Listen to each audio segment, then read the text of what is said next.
Hey everyone, welcome to today's 10 at 10. We're so excited to have you here. I'm Taylor Nelson, and I'm your digital specialist here at Key Media Solutions. And I'm your co-host, Darby Kennecke, and I'm the account coordinator here. Today we're going to talk about ad copy and keyword strategy, and it's going to be a great conversation. Before we jump in, we're just going to give it a minute to send out notifications so everyone can join us live. So, Darby, have you tried 7 Brew? I did last week. It was really good. I got a cinnamon roll latte. So, do you think it's worth the hype? No, it's definitely not my first choice for coffee, but I mean, I would probably go again. Have you had it? I have. My sister picked up drinks on the way home the other day, but I only had their strawberry lemonade. Did you like it? I did. It was Good. good. Was it too sweet or anything? No, it was the perfect amount of Good. sweetness. So, Good summer drink. for sure. So, if you had to pick, what's your favorite coffee in Sioux Falls? Um, Probably, even though I don't go that much, Dunn Brothers. Yeah. That's a good one. I would have to agree with that. Yeah. All right. Well, I think we can get started. So let's jump right in. Yeah. So, right off the bat, how often should you be changing your keywords or your ad copy? So for keywords, I would suggest looking at your keywords every 1 to 2 weeks. Adding new keywords based on search term reports, pausing or removing keywords depending on that low click-through rate or low conversion rates, and always be expanding long-tail keywords as you learn more about your user intent. For ad copy, look at that every 4 to 6 weeks or sooner if performance drops. Some key indicators of that would be if your click-through rate is dipping or your quality score changes. You might ask why. Ad fatigue is real. Users will start to ignore stale ads. I would recommend running A/B tests constantly, testing new headlines, calls to actions, and even using like emotional versus benefit-driven ad copy. Something else to call out is rotating in fresh messaging, seasonal angles, or even offering new highlights.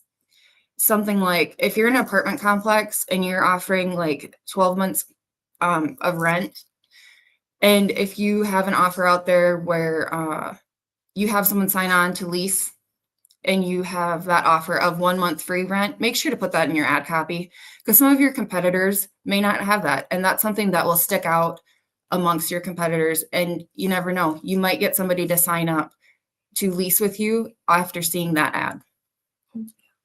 That's a great example. And then what are some key indicators of needing to change keywords or your ad copy? Yeah, so for keywords, low click-through rate. If your ads are showing up but not getting clicks, your keywords may not match intent or compelling or aren't compelling. Of course, high cost per click without results. If you're paying too much for little to no return, it could mean that your keywords are too competitive or not relevant. Low conversion rates. Keywords might be driving the wrong kind of traffic, so look for intent mismatch. Poor quality score.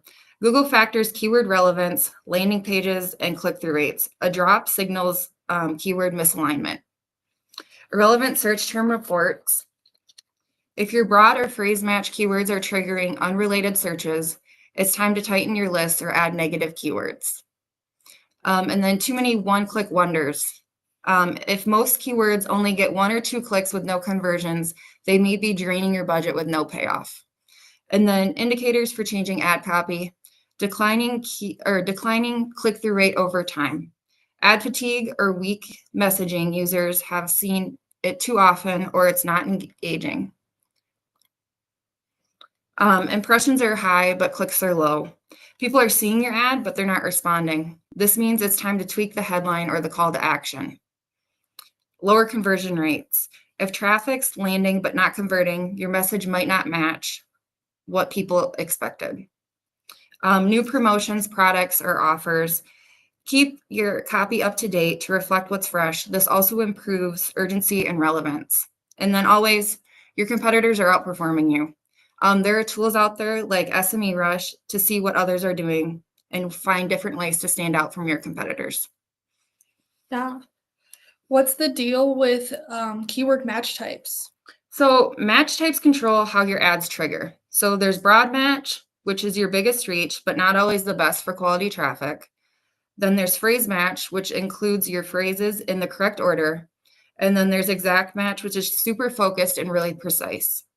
The best practice is to use phrase and exact for control, especially if your budget is tight. Gotcha. What are some negative keywords and why should I be using them? So negative keywords are your filter. They stop your ads from showing to the wrong people. So if you're not offering like free stuff, you'll want to block free. So for instance, if you are selling a bunch of if you have an e-commerce website and you're selling a bunch of different products, but you don't have free shipping, don't put free shipping in your ads. If you're selling premium products, you're going to want to block cheap. You're going to want to put cheap as a negative keyword. You're going to want to review this list often. It'll go a long way with your budget. Okay. How do you even come up with good keywords and how do you know what to use? So start with your customer. What would you search if you're looking for a pair of shoes? Generic keywords like running shoes are competitive and vague. Go for long tail keywords like best running shoes for flat feet. More specific, better intent, lower cost per click. Okay.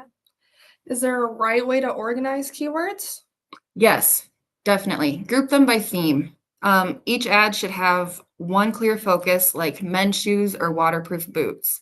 This makes your ads more relevant and improves your quality score, so you pay less and get better results. Gotcha. And to kind of bounce off that, how do you, Taylor, organize your keywords? So it definitely depends on the client. So let's take a recruitment campaign, for example. So I would set up my ad groups based on like I'd have a branded ad group to make sure that like all of my branded keywords are in that ad group.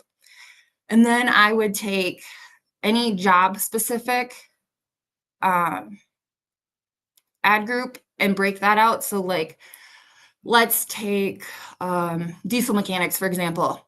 If there are a bunch of jobs that are open for diesel mechanics, I would group that into an ad group and have all of those keywords into that ad group. Or then if they're also hiring for like a CDLA truck driver, I would take that and have that broken out into its own ad group as well. Your keywords in your budget will go a lot further and a lot longer if you break them out rather than putting them all into one. And not only that, but there's data out there that proves that people want to see what they're searching, and if they have to go in many different places to get to that, they're going to fall off. Yeah. Are keywords something I can just set it and forget it? No, definitely not. So check your search terms, report weekly, pause keywords that aren't working, test new ones. The more you tweak, the better results you get. PPC campaigns definitely reward you with the more attention you give them. Gotcha. And then are there any tools to make this way easier for me? Yes, for sure. So the two that I use, and actually we use as a company, is the Google Keyword Planner. This one is free, and in your Google Ads campaigns, it's a great starting point. And then SME Rush is a little bit more advanced research. It'll tell you kind of what your competitors are doing, what keywords they're using, and then it'll give you keywords based on informational, navigational, commercial, or transactional. Gotcha.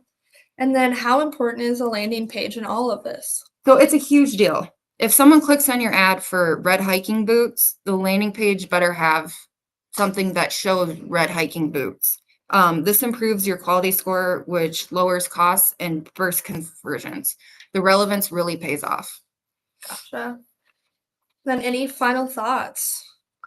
Yes. So pick the right match types, use negative keywords, definitely think of your audience, organize very tightly, monitor and adapt, and use the tools that I mentioned above. and then keep your keywords aligned with your landing page. Stick to these different tools, and your PPC campaigns will not only perform better, but they'll cost you less too. Gotcha. Well, thank you. Yeah. So does anyone have any questions for us?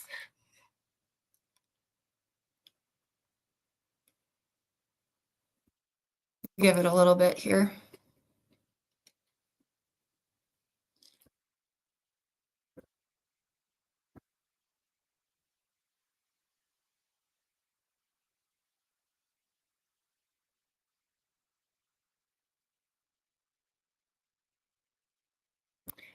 If you think of any questions after watching this, just shoot them our way. We'd be happy to answer them. I'm not seeing any questions at this time, so we're going to go ahead and wrap up. Someone will be back here next week again for our 10 at 10. So thank you. Thank you.